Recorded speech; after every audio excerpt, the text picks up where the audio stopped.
Good evening, students. Let's look at a few problems from section 5.5, which is the method of substitution.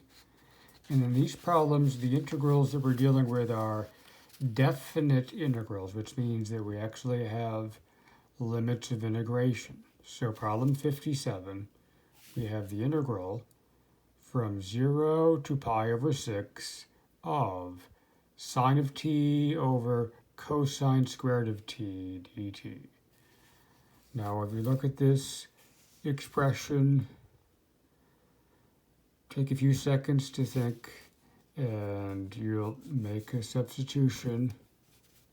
U equals cosine t. If you let u equal cosine t, then du has to be negative sine t dt. Now, because we have a definite integral, remember these numbers, these limits of integration, those are t values. So we're saying that this is the integral from t equals 0 to t equals pi over 6. Now, when you make a substitution, I need new limits to go with a new variable u. So, if t is equal to 0, u has to be 1 because cosine of 0 is 1. And if t is pi over 6, then u is the square root of 3 over 2. And based on our differential, we see that sine t dt becomes negative du. So replacing everything, sine t dt becomes negative du. Cosine squared of t is u squared.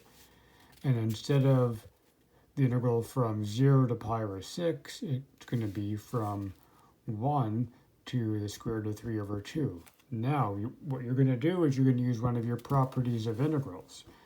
I can interchange the limits and multiply by a negative 1. So if I get rid of the negative right here, what I'm going to do is I'm going to switch the order of integration.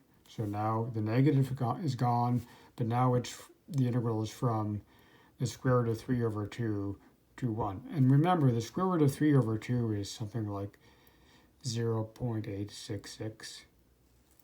Anyway, we need now an antiderivative of 1 over u squared, which is the same thing as u to the negative 2. So using the power rule, you get negative u to the negative 1. So at this point, we're using the fundamental theorem of calculus, part 2.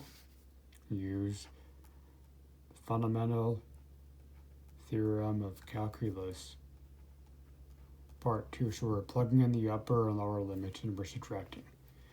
And we get this exact value, which is approximately 0.155. So a similar problem is problem 67. So now we have the integral from 1 to 2 of x times the square root of x minus 1 dx. We're going to make a substitution to make this simpler. So it makes sense to let u equal x minus 1. So therefore du is equal to dx. And again, what we have is a definite integral. Remember, we have limits of integration. This is the integral from 1 to 2. This is x is equal to 1 to x is equal to 2. So if I make the substitution, u is equal to x minus 1.